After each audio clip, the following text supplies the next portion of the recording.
आप सबका फिर से अल्प्स एजुकेशन के ऑनलाइन यूट्यूब चैनल पर स्वागत है। तो फिर से जुड़ जाइए।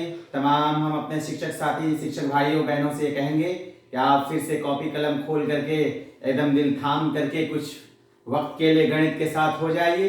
तो चलिए, हम लोग जो प्रतिशत को पढ़ रहे थे उसी कक्षा को आगे बढ़ाते हुए आज की क्लास बिल्कुल शॉर्टकट्स, ट्रिक्स और टिप्स के साथ चलने वाली है। आप वीडियो को लास्ट तक देखिएगा, बने रहिएगा। अच्छे अच्छे प्रश्न हमारे पास हैं जो बीपीएससी में पूछे गए हैं वो भी, और जो संभावित प्रश्न हैं पूछे जाने वाले हैं वो भी।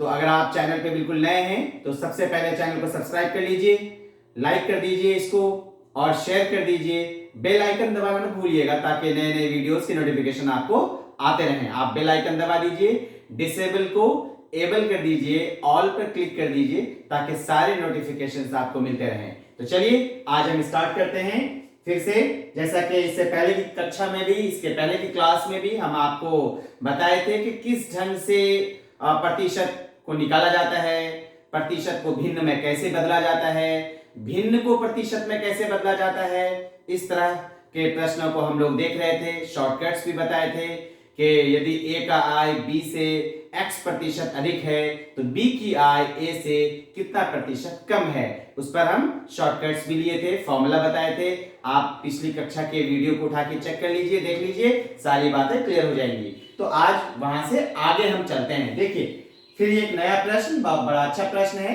किसी वस्तु के मूल्य को 10% फिर 15% बढ़ाया जाता है, इस प्रकार कुल बढ़ोतरी क्या होगी। मतलब कोई एक वस्तु है, उसका कुछ ना कुछ मूल्य है।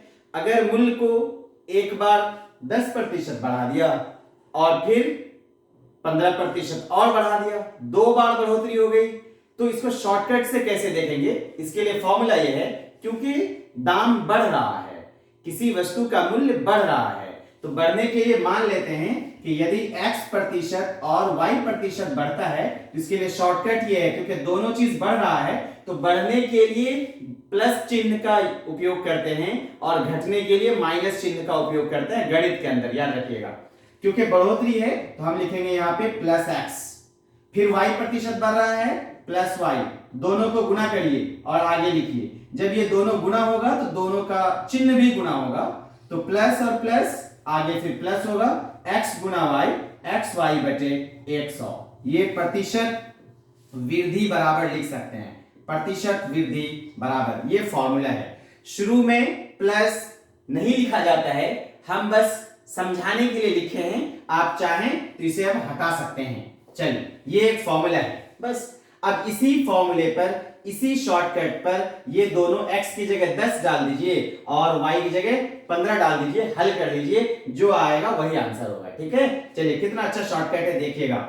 10% तो 10, आगे जोड़ का चिन्ह देंगे, बढ़ा है तो 15 देंगे, जोड़ का चिन्ह दे दिया, आगे फिर प्लस का चिन्ह दे देंगे क्योंकि ये दोनों आगे गुणा होगा, प्लस गुना प्लस आगे प्लस होगा, उसके बाद 10 और 15 ये गुणा होगा, 10 गुना 15, फिर x की जगह 10 और y की जगह 15, अब बचे 100। इसको हल कर दीजिए, जो आया वही आंसर है। देखिएगा 0 से 0 कैंसिल हो गया, 10 और 15 कितना हो जाएगा 25, और जोड़ यहां कितना हो जाएगा, नीचे एक 0 है, ऊपर एक अंक के बाद पॉइंट बैठ जाएगा, ये आ जाएगा 1.5। हल करने का तरीका आप सबको पता है, ये सब हम पहले कक्षा में पढ़ चुके हैं। 25 प्लस 1.5 मतलब 1.5, ये होता है 26.5%। देख लीजिए कहां आंसर है। बिल्कुल इस तरह का प्रश्न अक्सर पूछा जाता है, आप बड़े ध्यान से समझ लीजिए। जब भी किसी वस्तु के मूल्य में 2 बार वृद्धि होगी तो ये हम लोग फॉर्मूला इस्तेमाल करेंगे, x plus Y plus X Y बटे 100। एकदम आने ही आना है। अब आपके जहन में ये बात आ रही होगी कि अच्छा बताइए, 10% की वृद्धि होती है और फिर यहाँ पे 15% की वृद्धि होती है, तो हम इस फॉर्मूले से बना लेते हैं। अगर इसी प्रश्न को इस ढंग से दिया जाए कि यदि किसी वस्तु के मूल्य को 10% बढ़ाया जाए और फिर 15% घटा दिया जाए, तो बताइए अब मूल्य में प्रतिशत वृद्धि या प्रतिशत घटे, मतलब कितना घटेगा, कितना प्रतिशत घटेगा, प्रतिशत वृद्धि या प्रतिशत कमी कितने की आएगी। अगर एक बढ़े और दूसरा घटे। ये एक नया प्रश्न है, हम आपसे जल्दी ही इस प्रश्न को हल करते हैं। देखिए एक प्रश्न लिखा हुआ है, अभी जिस पे हम बात कर रहे हैं वो यही है, किसी वस्तु के मूल्य को 10% बढ़ाया जाए। हो गया, 10% बढ़ा दिए तथा 15% फिर घटाया जाए। पहले 10% बढ़ा दिए और फिर 15% घटा रहे हैं, तो कितने प्रतिशत की वृद्धि या कमी होगी? तो अब जो फिर फाइनल हमारे पास मूल्य आएगा, वो अंतिम मूल्य वो कितने प्रतिशत बढ़ा हुआ होगा या घटा हुआ होगा अपने ओरिजिनल वाले मूल्य में, जो उसका ओरिजिनल मूल्य था। चलिए अब हम देख लेते हैं कि ऐसे प्रश्न को कैसे बनाएंगे। इससे पहले वाले प्रश्न में था दोनों 10% और 15% दोनों बढ़ते क्रम में था, दोनों मूल प्रतिशत में बढ़ ही रहा था। इसमें एक बढ़ रहा है और दूसरा घट रहा है। देखिएगा 10% बढ़ रहा है, बढ़ने के लिए हम ऊपर की तरफ तीर लगाते हैं, और गणित में 15% घट रहा है तो घटने के लिए नीचे की तरफ तीर लगाते हैं। इसके लिए भी ऐसे ही शॉर्टकट लगाएंगे। अगर बढ़ रहा है तो +x लिखेंगे। देखिए किस तरह फॉर्मूला को हम सेट करते हैं, शॉर्टकट्स को सेट करते हैं। देखिए बढ़ने के लिए प्लस का चिन्ह, घटने के लिए माइनस का चिन्ह, तो -y हो गया, +x -y। अब आगे दोनों को फिर गुणा करेंगे। जब x और y आगे गुणा होकर लिखा जाएगा तो दोनों का चिन्ह भी आगे गुणा होगा। ठीक है, तो प्लस और माइनस गुणा होकर के -x गुणा y, xy बटे 100। अब इसको हल करेंगे। ये प्रतिशत वृद्धि या कमी दोनों के लिए यही फॉर्मूला है, चाहे बढ़े या घटे। अब इसमें हम x की जगह 10 और y की जगह 15 रख करके हल करेंगे। अगर प्लस में आंसर आया तो समझिए इतने प्रतिशत की वृद्धि होगी। चिन्ह प्लस ये बताएगा कि बढ़ रहा है, और अगर इसको हल करने पर माइनस में आंसर आया तो हम कहेंगे कि इतने प्रतिशत की कमी हो रही है। चिन्ह माइनस वो प्रतिशत कमी को बताएगा। क्लियर है, समझ रहे हैं? चलिए सुनिएगा, x की जगह 10 डालिए तो 10, आगे घटा 15, फिर इन दोनों को गुना करेंगे, प्लस माइनस या माइनस, इन दोनों को भी गुना करेंगे। 10 गुना 15 150 बटे 100, 0 0 काट दीजिए।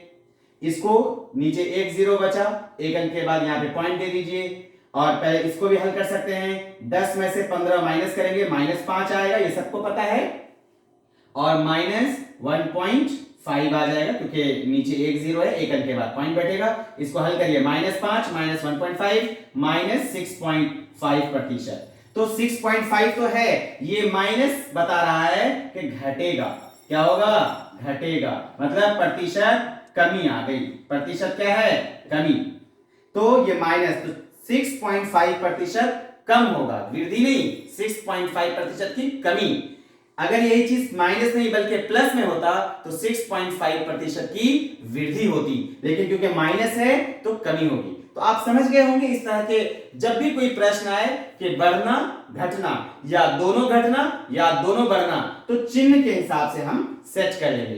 कभी ऐसा होता है कि किसी कोई भी एक संख्या है, अगर एक संख्या को घटा दिए 5% घटा दिए, अब फिर 10% और घटा दिए, बताइए कितने प्रतिशत की कमी होगी, कुल कितने प्रतिशत की कमी होगी? तो उसके लिए क्योंकि घट रहा है तो प्रतिशत नीचे की तरफ तीर दे दिए, समझे कमी को दिखा रहे हैं। ठीक है, प्रतिशत कमी क्योंकि घट रहा है तो -x, फिर y प्रतिशत घट रहा है। देखिए यहाँ पे x प्रतिशत की कमी है और y प्रतिशत की कमी है। सवाल जो हम ले रहे हैं दोनों में कमी हो रहा है, तो -x फिर -y, कमी को माइनस से दिखाते हैं। y प्रतिशत की कमी है, माइनस देंगे। अब आगे इन दोनों को गुणा करेंगे, तो x और y गुना तो होगा ही, साथ में इसका चिन्ह भी गुना होगा, माइनस और माइनस आगे प्लस बनेगा, और तब xy बटे 100।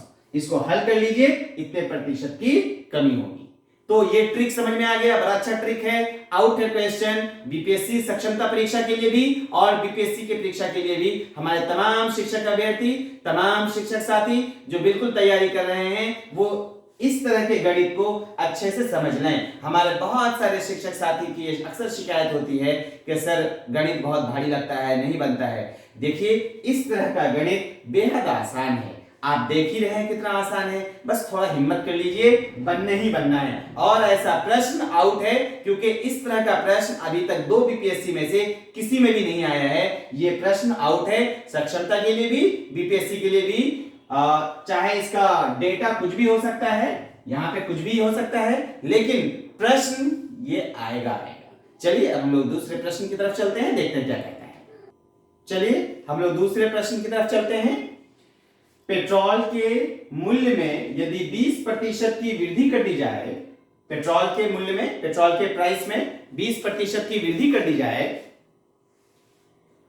तो बिक्री 30% कम हो जाती है। अगर मूल्य बढ़ेगा किसी भी चीज का तो जाहिर है बिक्री तो कम हो ही जाती है। ये तो बिल्कुल प्राकृतिक चीज है, नेचुरल है कि किसी चीज का दाम बढ़ेगा तो बिक्री घटेगा, तो जब बिक्री घटेगा तो आय घटेगा। तो वही कह रहा है कि यदि 20% की वृद्धि कर दी जाती है मूल्य में तो बिक्री 30% कम हो जाती है, तो आय में कितने प्रतिशत की वृद्धि या कमी होगी। ठीक है, तो आप देखिए एक चीज बढ़ रहा है तो दूसरा घट रहा है। ठीक है, समझ रहे हैं मेरी बात को। तो वही वाला सूत्र जो इससे पहले वाला ट्रिक हम देख रहे थे, लगा सकते हैं आसानी से। देखिए 20% ये बढ़ रहा है, ऐसे मिला लिए पहले 20% बढ़ रहा है और एक चीज 30% कम हो रहा है नीचे की तरफ। अब वही वाला फॉर्मूला, बढ़ रहा है तो +20, घट रहा है तो -30, XY वाला -30 हो गया। अब इन दोनों को गुना कर देंगे, प्लस माइनस माइनस 20 गुना 30 बटे 100, हल कर दीजिए। अगर प्लस में आंसर आता है तो वृद्धि और अगर माइनस में आंसर आता है तो कमी। बनाते हैं, देखिए 0 से 0 कैंसिल, 20 में से 30 माइनस होगा पहले तो कितना आएगा -10 और -3 दूना 6, -16%। 16% की क्या होगी, यहां माइनस में है, माइनस बताएगा कमी होगी। क्या होगी, कमी। तो देखिए कहां है 16%, 16% आंसर है, जाहिर है कमी होगा। ऑप्शन में लिखा नहीं है कमी, होना चाहिए लिखा हुआ, यहीं पे लिख दिया था वृद्धि या कमी। तो इस तरह का समझ गए होंगे कि किस तरह से बनाया जाता है। इसी सूत्र को और हम कहां-कहां इस्तेमाल करेंगे देखिएगा। सूत्र एक ही है, यही सूत्र, यही ट्रिक हम क्षेत्रनीति में भी लगाएंगे, यही ट्रिक हम लाभ हानि में भी लगाएंगे। बस सवाल का पैटर्न अलग हो जाता है, प्रश्न का पैटर्न अलग हो जाता है, पूछने का तरीका अलग हो जाता है, लेकिन बनाने का जो ट्रिक है वो यही रहता है। चलिए हम लोग दूसरे प्रश्न की तरफ चलते हैं। देखिए कितना अच्छा प्रश्न है। चीनी के मूल्य में 20% की वृद्धि होने पर, चीनी के मूल्य में, चीनी जितने रुपए किलो बिक रहा था उसमें अब 20% की वृद्धि हो गई। मान लेते हैं चीनी 100 रुपए किलो के बिक रहा था, अब 120 रुपए किलो बिकेगा। 20% की वृद्धि हो गई है, तो कितने प्रतिशत की कटौती की जाए खर्च में, खर्च में कितने प्रतिशत की कटौती की जाए ताकि चीनी पर होने वाला व्यय अपरिवर्तित रहे। बड़ा अच्छा प्रश्न है, हम प्रश्न समझा रहे हैं, समझिएगा। हो सकता है बड़े कुछ हमारे साथियों को प्रश्न समझ में कठिनाई हो रही हो, हम आपको समझा रहे हैं, कोशिश कीजिएगा समझने का। चीनी के मूल्य में 20% की बढ़ोतरी हो गई। जाहिर है पहले जितने रुपए का जितना चीनी जितने दिनों के लिए खरीद के लाते थे, अब जाहिर है दाम बढ़ गया है, उतने ही रुपए का चीनी जब हम चीनी वाले के पास लेने के लिए जाएंगे तो जाहिर है कम चीनी देगा। कम तो देगा लेकिन चलाना उस चीनी को उतने ही दिन है जितना पहले चलाया करते थे। अगर पहले 1 किलो चीनी खरीद के लाते थे और 20 दिन चलाते थे, अब दाम बढ़ गया, अब हम दाम बढ़ जाने की वजह से अगर 3 पाव चीनी ही लेके आते हैं तो वही 3 पाव चीनी को 20 दिन तक चलाना है, तो जाहिर है क्या करना पड़ेगा, कम कम खर्च करना पड़ेगा। तो यही प्रश्न कह रहा है कि कितने प्रतिशत की कटौती की जाए खर्चे में कि हमारा जो चीनी पर खर्च है वो बढ़े ना। ये नहीं कि अब दाम बढ़ गया, पहले 1 किलो चीनी लाते थे, काम चल जाता था 20 दिन में, अब हमको 1.5 किलो चीनी वही 20 दिन के लिए लाना पड़ रहा है। ऐसा नहीं प्रश्न पूछ रहा है, बल्कि अपने कटौती की जाए अपने खर्चे में, तो कितने प्रतिशत की कटौती करें कि वो 20 दिन तक चले। सेम प्रश्न ऐसे भी पूछा जाता है, पेट्रोल का दाम अगर 20% बढ़ गया या 30% बढ़ गया, तो पहले अगर 500 रुपए का पेट्रोल हम लोग लेते थे और 1 महीना गाड़ी चलाते थे, तो अब भी वही 500 ही का पेट्रोल लेंगे, तो जाहिर है अब एक महीना तो चलेगा नहीं, क्योंकि दाम बढ़ गया। तो 500 का अगर पहले 5 लीटर पेट्रोल देता था तो अब 4 लीटर पेट्रोल देगा, दाम बढ़ गया है अगर तो वही 4 लीटर पेट्रोल अब एक महीने तक चलाना है, तो जाहिर है क्या करना पड़ेगा, कम कम गाड़ी चलानी पड़ेगी। हाँ, हिसाब से चलाना पड़ेगा। तो वही है, अपने खर्चे में कितने प्रतिशत की कटौती करनी पड़ेगी। तो इसमें भी वही हम लोग जो है सूत्र लगाएंगे। इससे पहले वाले जो वीडियो में हम लोग लास्ट क्लास में देखे थे, फर्स्ट पार्ट में, कि किसी भी चीज का दाम अगर बढ़ जाए या तो बताए थे ना कि अगर R प्रतिशत बढ़ गया या X प्रतिशत बढ़ गया है, तो हम बताए थे कि अगर X प्रतिशत बढ़ गया है तो हम लोग इसको ऐसे लिखेंगे कि X बटे 100 प्लस X गुना 100। बस यही फॉर्मूला पे बना देंगे। 20%, तो इसमें क्या है ना, कितने प्रतिशत खर्चे में कमी होगी, तो यहाँ प्रतिशत कमी बराबर खर्चे में कितने प्रतिशत की कमी। तो X प्रतिशत मूल्य बढ़ा है तो X की जगह 20 लिखेंगे, यहाँ 20% बढ़ा है तो 20 बटे 100 प्लस 20, 120 गुणा 100। हल कर दीजिए, 0 0, 2 से 2 छक्के 12, यहां से फिर करिए, 2 से 2 दिया 6, 2 से 50 गुना 100, तो 50 बटे 3%। 50 बटे 3 को जब पूर्णांक में बदलेंगे तो 16 पूर्णांक 2 बटे 3, देखिए 16 48 2, 50 बटे 3%। दाम बढ़े तो x बटे 100 प्लस x, दाम घटे तो 100 माइनस x। एक ही सूत्र है, हर जगह लग रहा है, बस प्रश्न के पूछे जाने का तरीका अलग अलग है। इसलिए प्रश्न को देख लीजिए कि प्रश्न की क्या प्रकृति है, नेचर क्या है, किस ढंग से इस प्रश्न को हल करते हैं। ये सूत्र लास्ट वीडियो में भी पढ़े थे, लेकिन प्रश्न अलग है, प्रश्न अलग है। अगर इसी को पूछा जाता कि पेट्रोल का दाम अगर 40% बढ़ गया तो अपने खर्चे में कितने प्रतिशत की कमी करनी पड़ेगी, तो हम लिखते 40 बटे 100 प्लस 40 गुना 100, हो गया। सेम चीज ऐसे भी हो सकता है, किसी चीज कोई मान लीजिए पेट्रोल का दाम अब बढ़ नहीं रहा है बल्कि घट जाए, पेट्रोल का दाम 20% घट जाए, तो जाहिर है पहले 500 रुपए का पेट्रोल बड़ा हिसाब से चलाया करते थे, गाड़ी चलाते थे ताकि एक महीने तक चले। तो अब क्या करेंगे, एकदम ज्यादा गाड़ी चलाएंगे, रईसी करेंगे, होगा कि नहीं होगा, ताकि उतने ही दिन, वही एक ही महीने में हमको खत्म करना है, एक महीने से ज्यादा भी नहीं चलाना है, वही एक ही महीना चलाना है। पेट्रोल ज्यादा हो गया है, अब मोटरसाइकिल से काम चलाते थे तो अब हम कार चलाएंगे, उतने पैसे में कार चलेगा, दाम बढ़ जाएगा तो ज्यादा खर्चा करना पड़ेगा। तो दाम अगर घट गया है, ज्यादा से ज्यादा खर्च करने की नौबत आई, तो देखना यह कि दाम घट रहा है, तो इसका फॉर्मूला बनेगा x बटे घटने की वजह से 100 माइनस x, हो गया। तो अब लिखेंगे गुना 100। तो जब भी किसी चीज के बारे में ये पूछा जाता है कि दाम घट गया है, तो अपने खर्चे को अपरिवर्तित करने के लिए कितना ज्यादा खर्चे को बढ़ाना पड़ेगा, तो हम दाम घटने के लिए ये सूत्र, दाम बढ़ने के लिए ये सूत्र, दोनों आपके सामने हैं। याद रखना बहुत आसान, बढ़ता है 100 प्लस एक्स, घटता है 100 माइनस एक्स। यही चीज ऐसे भी बता सकते हैं जैसे कि लास्ट टाइम हम बताए थे कि यदि दो व्यक्ति है, ए की आय बी से 10% ज्यादा है, तो बी की आय ए से कितना प्रतिशत कम है। तो आय ज्यादा है, पहला लाइन में क्या है, अधिक आय है, तो हम लगाएंगे x बटे 100 प्लस एक्स, हो गया।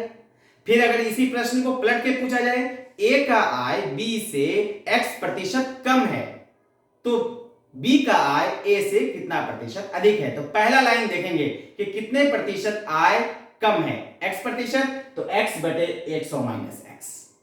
क्लियर है, समझ गए। चलिए अब हम लोग दूसरे प्रश्न को दूसरे ट्रिक से, दूसरे ढंग से देखते हैं।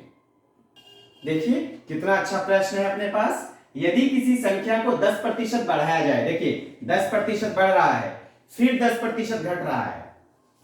इससे पहले वाले प्रश्न में क्या कर रहे थे कि ये दोनों अलग अलग था, अगर 10% बढ़ता था तो 20% घटता था, मतलब अलग अलग डेटा था यहाँ पे। लेकिन यहाँ सेम प्रतिशत बढ़ रहा है और सेम प्रतिशत में घट रहा है, सेम प्रतिशत बढ़ भी रहा है, सेम प्रतिशत में घट भी रहा है, तो कितने प्रतिशत की वृद्धि या कमी होगी। अक्सर हमारे जो है अभ्यर्थी के जहन में यह बात होती है कि किसी संख्या को 10% बढ़ाया गया है, अब फिर 10% घटा दिया गया है, तो बोलेगा कोई फर्क नहीं पड़ा है। ये अक्सर बोला जाता है कोई फर्क नहीं पड़ा है, ऐसी बात नहीं है। अगर दिमाग में बैठा लीजिए कि किसी भी चीज में अगर सेम प्रतिशत की वृद्धि होती है, सेम मतलब 10% की वृद्धि हुई और 10% फिर घटा दिए, तो हमेशा कमी ही कमी होगी। जो फाइनल संख्या आएगा, फाइनल नंबर हमारे पास आएगा, अंतिम संख्या जो अंतिम रूप में आएगा वो कमी में आएगा, कभी वृद्धि नहीं होगी बल्कि क्या होगी, कमी, हमेशा हमेशा कमी होगी। तो इसमें से जो ऑप्शन होगा वृद्धि वाला ऑप्शन तो खत्म ही कर दीजिए, वृद्धि तो होना ही नहीं है, क्या होगा, कमी। तो कमी कितना होगा, तो ये हमेशा कमी होगी। उसके लिए शॉर्टकट देखिए, प्रतिशत कमी बराबर एक्स स्क्वायर बटे 100, ये सूत्र है, एक्स स्क्वायर बटे 100। तो 10% बढ़ रहा है, सेम 10% बढ़ रहा है, 10% घट भी रहा है, एक्स की जगह 10 डाल दीजिए, तो 10 का स्क्वायर बटे 100, 10 का स्क्वायर 100 बटे 100, कट के क्या आ रहा है, 1%। तो 1% की क्या आएगी, कमी, तो आंसर होगा 1% की कमी। जी, अक्सर फंसाने के लिए क्या करता है, लिखेगा कि न वृद्धि न कमी, समान रूप से होगा, जबकि ऐसा नहीं है। किसी भी चीज में, चाहे वो किसी वस्तु के मूल्य में हो या किसी संख्या की अपनी वृद्धि हो या कोई ज्यामितीय आकृति की लंबाई और चौड़ाई का मामला हो, समान प्रतिशत से बढ़ाएं और समान प्रतिशत से घटाएं, तो अंतिम रूप से जो प्रतिशत की वृद्धि और कमी निकालना हो तो हमेशा कमी होगा। कितना होगा, तो एक्स स्क्वायर बटे 100%। समझ गए, क्लियर है। आप कॉपी कलम खोल के रखे हैं, उसको नोट करते जाइएगा और जरूर उसको उठा उठा के पलट करके देखते भी जाइएगा, अच्छा लगेगा।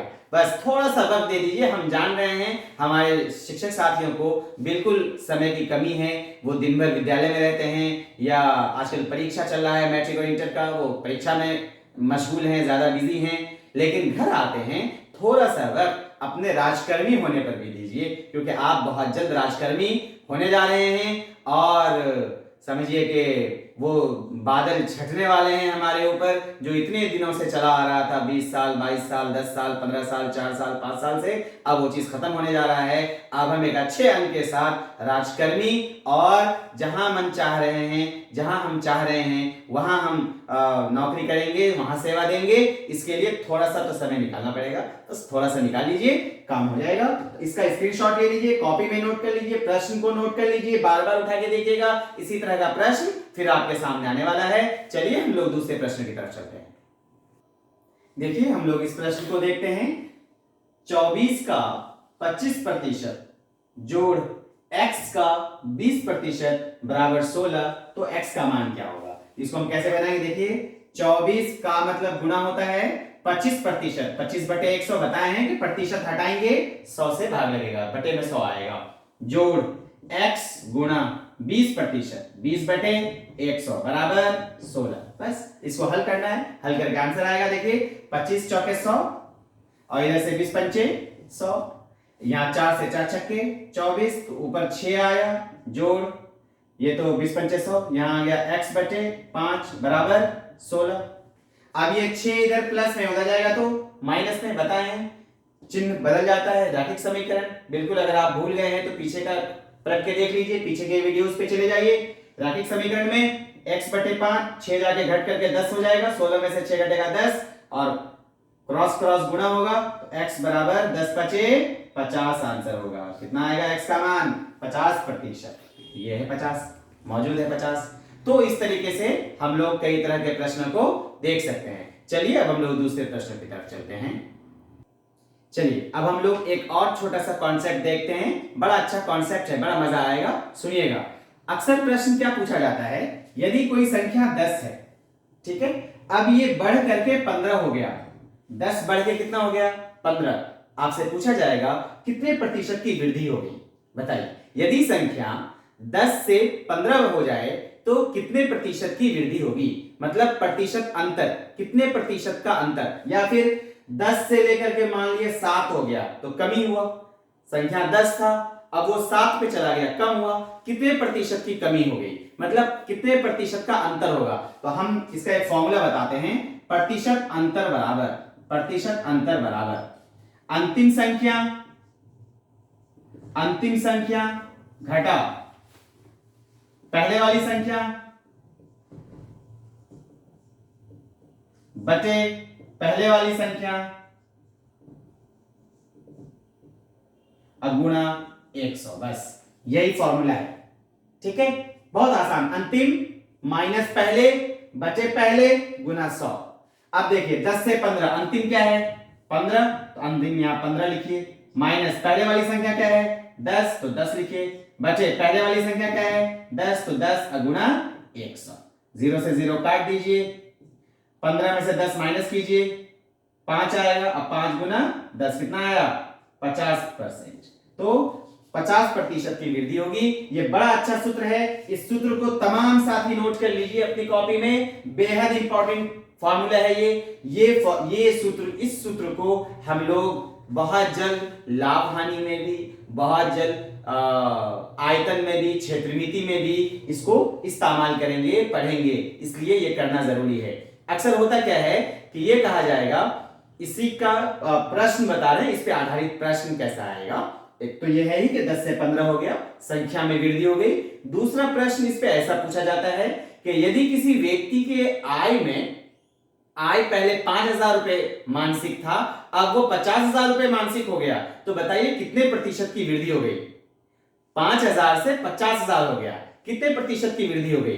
तो हम लिखेंगे अंतिम, तो अंतिम हुआ 50,000, माइनस पहले था 5,000, तो 50,000 माइनस 5,000 बटे पहले वाला 5,000 गुना 100। हल कर दीजिए, आंसर आ जाएगा।